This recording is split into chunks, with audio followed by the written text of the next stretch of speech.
এ দুনিয়ার মানুষ, তোমরা কি চিন্তা করেছো আমি আল্লাহ তোমাদেরকে দুনিয়ার জমিনে এমনি এমনি অযথা তৈরি করলাম? আমি আল্লাহ কি তোমাদেরকে অযথা অহেতুক কারণে দুনিয়ার জমিনে প্রেরণ করলাম?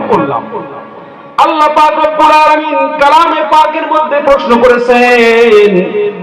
পক্ষান্তরে আল্লাহ তাআলা অন্যত্র আয়াতের মধ্যে নিজের করা প্রশ্নের উত্তর নিজেই ডাক দিয়া বলতেছেন। রব্বে কারীম ডাক দিয়া বলতেছেন, মা খলাকতুল জিন্না ওয়াল ইনসা ইল্লা লিয়াবুদুন। আল্লাহ পাক রব্বুল আলামিন ডাক দিয়া বলে, বান্দা, দুনিয়ার জমিনে তো আমি তোমারে সৃষ্টি করতাম না, আমি দুনিয়ার জমিনে তোমারে প্রেরণ করেছি এর পিছনে একমাত্র কারণ হলো তুমি আমার গোলামি করবা।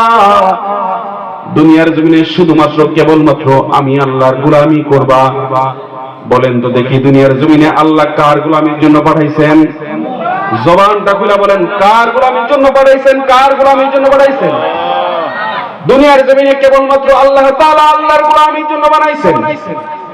এজন্য বান্দা, আল্লাহ পাক রব্বুল আলামিন যেহেতু আল্লাহর গোলামির জন্য আমাদেরকে বানাইছেন, বান্দা কোনো মানুষের দাবিদারি করতে পারবে না, বান্দা অগ্নি পূজা করতে পারবে না, বান্দা মূর্তি পূজা করতে পারবে না, বান্দা কোন ধরনের গাছকে পূজা করতে পারবে না, কোন পীরকে বান্দা পূজা করবে না। বান্দা একমাত্র কার যদি কদমে সেজদা করবে, বান্দা গোলামি করবে আল্লাহর।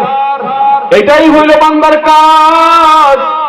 দুনিয়ার জমিনে একমাত্র বান্দার জন্য আল্লাহর পক্ষ থেকে অর্পিত কাজ হলো আল্লাহর গোলামি করা। আর আল্লাহ পাক রব্বুল আলামিন জানাই দিয়েছেন, যদি কোনো বান্দা দুনিয়ার জমিনে আমার গোলামি করতে পারে, দুনিয়ার জমিনে যদি কোনো বান্দা আমার গোলাম হয়ে যায়, তো বান্দা আমি তোমারে জানাই দিলাম, পরকালে আমি আল্লাহ তোমারে জান্নাতের মেহমান বানায় দিব।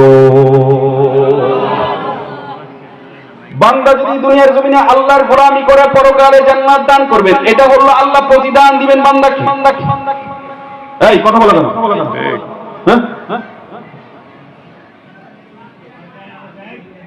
আর চতুর্দিকে আওয়াজ চলতেছে। এটা মজমার একটা তো কি বলে আদব আছে, তাই না? বলেন, আপনারা জমিনে আল্লাহর গোলামি করতে পারে, যদি কোন বান্দা আল্লাহর খাঁটি গোলাম হয়ে যায়, তো আল্লাহ তাআলা পরকালে প্রতিদান স্বরূপ জান্নাত দান করবে।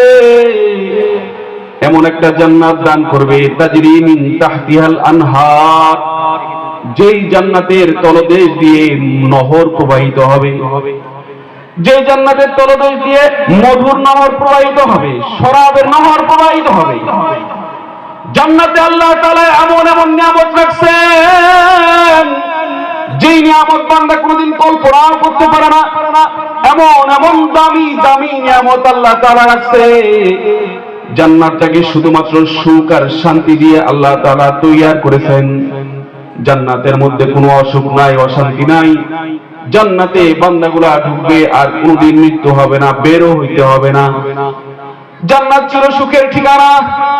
গোলামের বিনিময়ে আল্লাহ তাআলা এই চির সুখের ঠিকানা বান্দাকে দান করবে।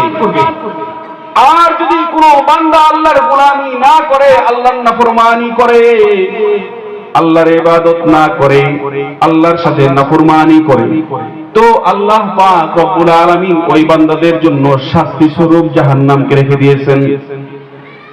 আল্লাহর নাফরমানির কারণে জাহান্নাম, আর আল্লাহর গোলামির কারণে আল্লাহ তাআলা জান্নাত দান করবে। যদি বান্দা নাফরমানি করে, তো বান্দার কপালে জাহান্নাম অপেক্ষা করতেছে। এমন ভয়ঙ্কর জাহান্নাম, যেই জাহান্নামের শাস্তির কথা মনে করে সরদারে দু আলম নবী কান্না করেছে।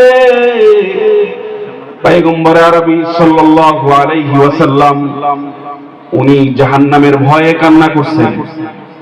একবার মা ফাতিমা রাদিয়াল্লাহু তাআলা আনহা উনাকে মুলাকাত করার জন্য রাসূলের দরবারে উপস্থিত হয়ে গেলেন।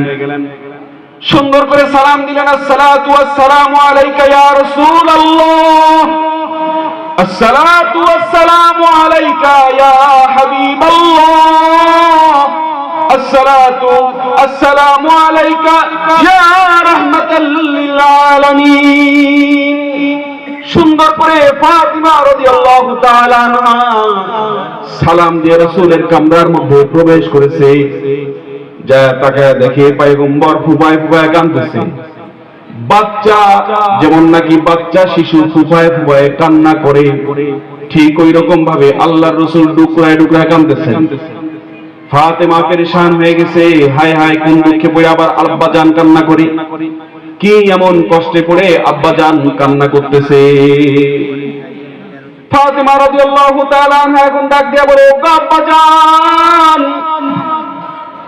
ওগো আব্বা জান, আপনি কেন কান্না করেন? কি এমন দুঃখ আপনার দিলের মধ্যে? অনেকদিন আপনার সাথে আমার সাক্ষাৎ নাই, অনেকদিন আপনার সাথে আমার মুলাকাত নাই, এ কারণেই বুঝি আপনি কান্না করেন। আমার সাথে দেখা হয় না, এ কারণেই বুঝি আপনি কান্না করতেছেন। রাহমাতুল লিল আলামিন উনি কান্না বন্ধ করেন না, কাঁদতেই আছে। ফাতিমা রাদিয়াল্লাহু তাআলা আনহার কথার জবাব দেয় না।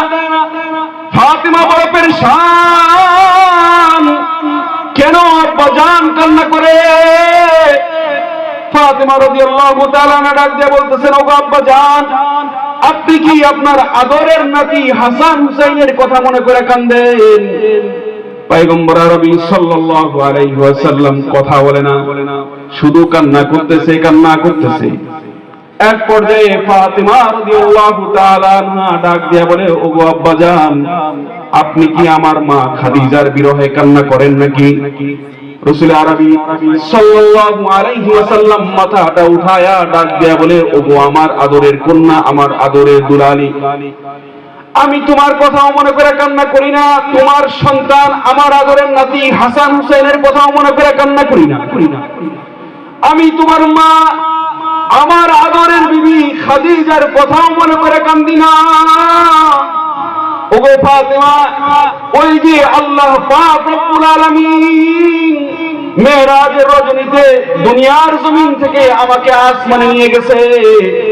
প্রথম আসমান, দ্বিতীয় আসমান, তৃতীয় আসমান, চতুর্থ আসমান, পঞ্চম আসমান, ষষ্ঠ আসমান, সপ্তম আসমান, সমস্ত কিছু আল্লাহ তাআলা ঘুরে ঘুরে দেখাইছেন।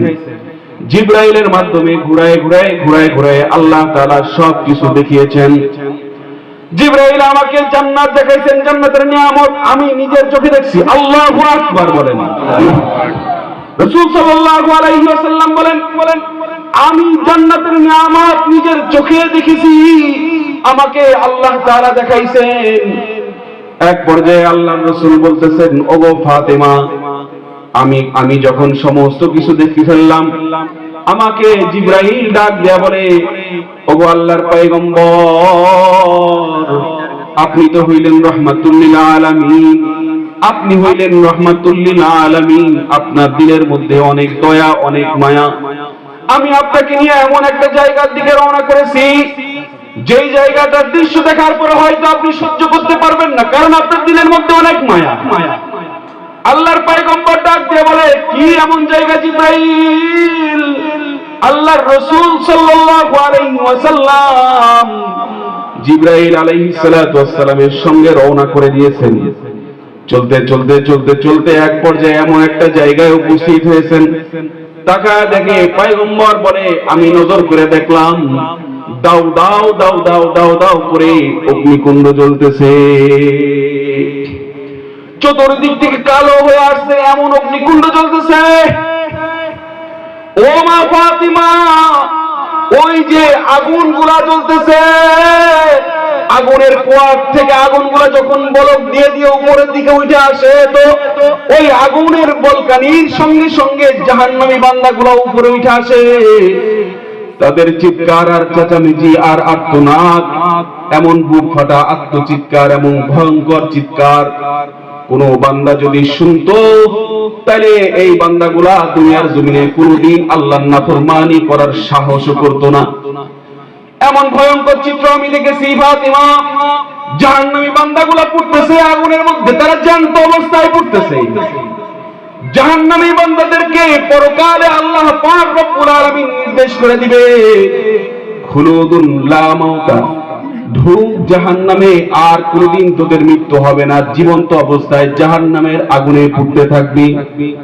আল্লাহর হাবিব বলেন, জ্যান্ত অবস্থায় জাহান্নামী বান্দাগুলা আগুনে পুড়তেছে।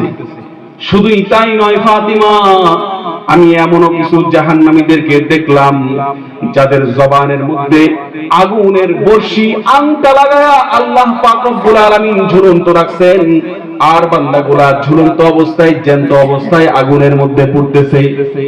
ও মা ফাতিমা, আমি এমন কিছু নারীদেরকে দেখেছি যাদের স্তনের মধ্যে আল্লাহ তাআলা আগুনের বর্ষি লাগা জাহান্নামের মধ্যে ঝুলন্ত রাখছেন।